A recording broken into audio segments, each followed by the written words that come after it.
These are the books I'm going to show my kids to encourage a love of reading in the order I read them. First, I have the Random House Book of Fairy Tales. While I grew up on Disney, I also grew up on the original stories, and I absolutely fell in love with the whimsical fantasy aesthetic. My favorites from this book include Rapunzel, The 12 Dancing Princesses, Jack and the Beanstalk, Red Riding Hood, The Real Princess, or The Princess and the Pea, Rumpelstiltskin, and Thumbelina. The next one is The Lion, the Witch, and the Wardrobe, and I didn't read this by myself until later, but every night my dad used to read us a chapter of this book. It not only encouraged a love of reading, but also a connection to my father in a book that we both loved. Now, Matilda by Roald Dahl might be the most influential book on this list.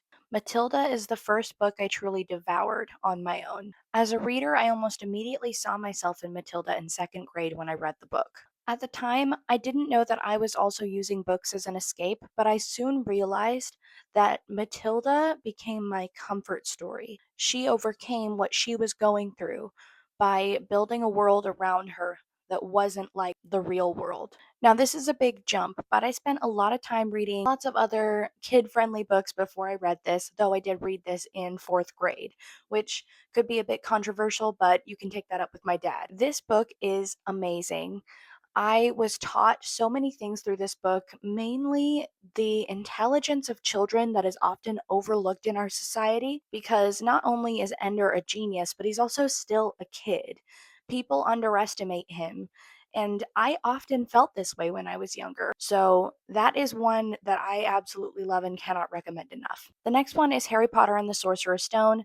This might look like a step down from Ender's Game, but this is probably what actually got me into fantasy. It's not held up as an adult as much as I would like it to, but I still love this story. I still love the characters. I'm still attached to the lessons that it's taught me. And I also love the vibe of this book, even if it's not my absolute favorite, especially when it comes to world building. The next book is one I absolutely cannot avoid talking about, and it's The Hunger Games by Suzanne Collins. I read this in seventh grade when my mom finally allowed me to, and I fell in love with dystopian fiction. I soon after read Divergent, which cannot say I recommend, and I read the Giver series, which I can recommend, and I still don't have, so that is definitely on my list of books to buy. But this book changed the way that I view humanity and the way that I view characters because before I was reading mostly characters that live in a society that is fairly normal. But in the Hunger Games, they're living in a society that is controlled by the government, that is corrupted by power and the need for power, and this back and forth between two sides of an old war. And I was entranced. And this is definitely the feeling I want to evoke in my dystopian fiction because I want to teach lessons that last and lessons that can improve society as a whole. And The Lord of the Flies. This has got to be the first classic I ever read. I read it in eighth grade during school. I was kind of a weirdo for loving it. If you don't know, The Lord of the Flies is quite dense with the way that the environment is described, the way that the symbolism is weaved through. It feels very, very difficult to get through unless you are a lover of classics like I am.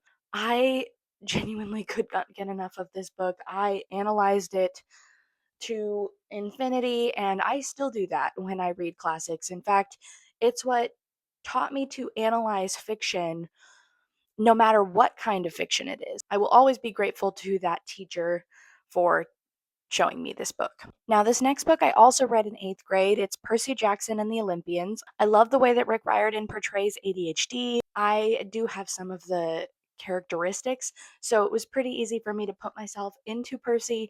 And I actually also really, really loved the Heroes of Olympus series, which is the second series after this one. And I also love the way that Rick Riordan plays around with his fiction, the way that he makes it so accessible for a younger audience while still feeling mature enough to read as an adult is so cool. Okay, this one I also read in eighth grade, and it's Warriors Don't Cry by Melba Pattillo Beals.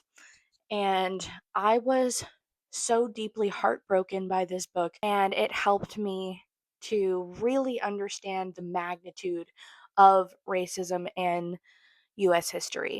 Now, this one I read in freshman year of high school. It's Elantris by Brandon Sanderson, and it's what really got me into Brandon Sanderson. I love, love, love this book. I actually made my husband read it when we were dating because I loved it so much.